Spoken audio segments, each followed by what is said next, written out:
আল মুমিনুন আল আহজাব ক্বালু হাযা মা ওয়া'আদানা আল্লাহু ওয়া রাসূলুহু ওয়া সাদাকাল্লাহু ওয়া রাসূলুহু ওয়া মা যাদাহুম ইল্লা ঈমানান ওয়া তাসলিমা।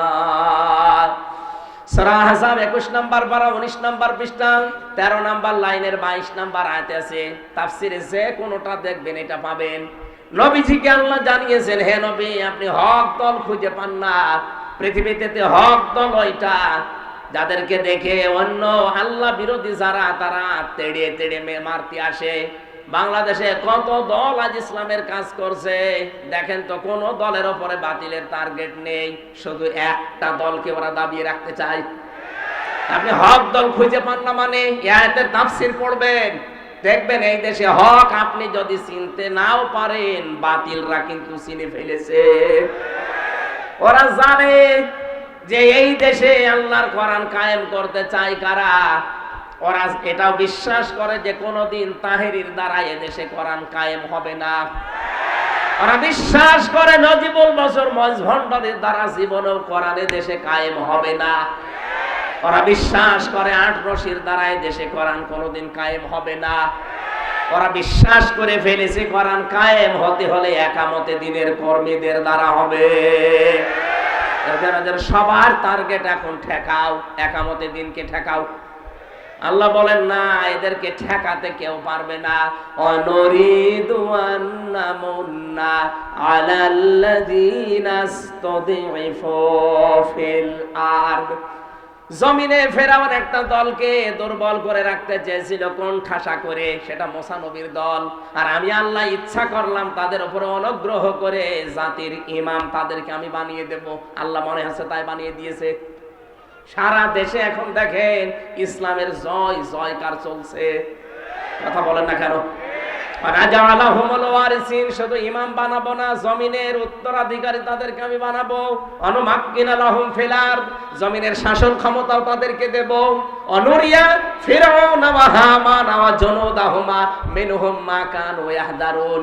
আমি আল্লাহ ওদেরকে দেখাতে চাই, ফেরাউন হামান আর ওদের সৈন্যবাহিনীকে, ওরা যাদেরকে ভয় পেত তাদেরকে আমি জমিনের শাসন ক্ষমতা দিয়ে ওদেরকে আমি দেখাতে চাই। এই বাংলাদেশে 54 বছরে যাদেরকে কোন ঠাসা করে রাখা হয়েছিল, যাদেরকে দুর্বল করে রাখা হয়েছিল, সূরা কসসের 5 এবং 6 নম্বর আয়াত মনে হচ্ছে আল্লাহ দেখাচ্ছেন। এই কথা বলে না কেন? এই মানুষগুলোকে আজ আল্লাহ ধরে ধরে জাতির ইমাম বানিয়ে দিচ্ছে। জাতির শুধু ইমাম না, দেশের উত্তরাধিকারী আল্লাহ বানিয়ে দিচ্ছে। আল্লাহ এবার শাসন ক্ষমতায় বসাবে, কারণ কোরআনে কারীম 100 ভাগ আমরা বিশ্বাস করি, নাকি 98 ভাগ? আরো জোরে।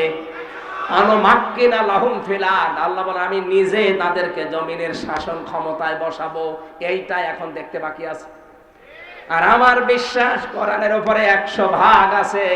এই জন্য আমি দৃঢ় বিশ্বাস নিয়ে বলতে পারি সামনের দেশ হবে কোরআনের দেশ। সামনের সংসদ হবে কোরআনের সংসদ। এটা আমরা দেখতে চাই না? চর্ম চোখে যেন আল্লাহ দেখার তৌফিক দেন। 56,000 বর্গ মাইল এইটা দিয়ে চলছে। জোরে বলেন আমিন। আল্লাহুম্মা আমিন। লা ইলাহা ইল্লা আনতা সুবহানাকা ইন্নী কুনতু মিনাজ জালিমিন। রব্বুল আলামিন পাবনা জেলার দারুল আমান ট্রাস্ট এই ময়দানের দিকে তাকাও। 2 দিন ব্যাপী ঐতিহাসিক তাফসীরুল কোরআন মাহফিলের সমাপনী রজনীতে সূরা মুদ্দাসসিরের কয়েকটা কথা আমরা শুনতে পেলাম। কোরআনে কারিমে যারা বাধা দেয়, কোরআনকে যারা মানুষের তৈরি করা নিয়ম নীতি মনে করে, তাদের কি শাস্তি দিয়েছো তুমি? কি শাস্তি দেবে তোমার বর্ণনা শুনছিলাম। আল্লাহ মেহেরবানি করে তুমি আমাদেরকে ওলীদ ইবনে মুগীরার এই চরিত্র থেকে বাঁচাও। আমাদের চরিত্র তুমি আবু বকর সিদ্দিকের মতো বানিয়ে দাও। রব্বুল আলামিন বিশাল আয়োজন করতে গিয়ে দারুল আমান ট্রাস্টের কর্তৃপক্ষ যারা ঋণী হয়ে গেছে, এদের ঋণ পরিশোধ করে দাও, এদের অভাব দূর করে দাও, এদের স্বভাবগুলো ভালো বানিয়ে দাও। তোমার যে বান্দারা এত কষ্ট করে রাত 11টা পর্যন্ত বসে আছে, এদেরকে খালি হাতে ফেরত দিও না, মেহেরবানি করে পরিপূর্ণ করে এদেরকে হাত ভর্তি করে দাও। বাড়ি যাওয়ার আগে আমাদের অপরাধগুলো মাফ করে দাও। আমাদের মাহফিলের সম্মানিত সভাপতি অধ্যাপক আবু তালিব মন্ডল ভাইকে কবুল করো। আল্লাহ তাআলা যত অতিথি এখানে এসেছিলেন, অধ্যাপক মিয়া গোলাম পরওয়ার, মাওলানা রফিকুল ইসলাম খান সহ মাওলানা আব্দুর রহিম, মাওলানা আব্দুর রউফ, আব্দুল গফফার, মাওলানা আব্দুল সুবহান, ইকবাল হোসেন সহ নামনা জানা অতিথি যত এসেছে, অতিথিদেরকে তুমি মেহেরবানি করে মঞ্জুর করো। কত মানুষ সন্তান চেয়েছে, আল্লাহ তাদেরকে সন্তান দাও। SLR DC SP TNO OC প্রশাসনের যে ভাইগুলো দায়িত্ব পালন করেছে, আল্লাহ এদেরকে পরিপূর্ণ জাযা তুমি দুনিয়া আখিরাতে দান করো।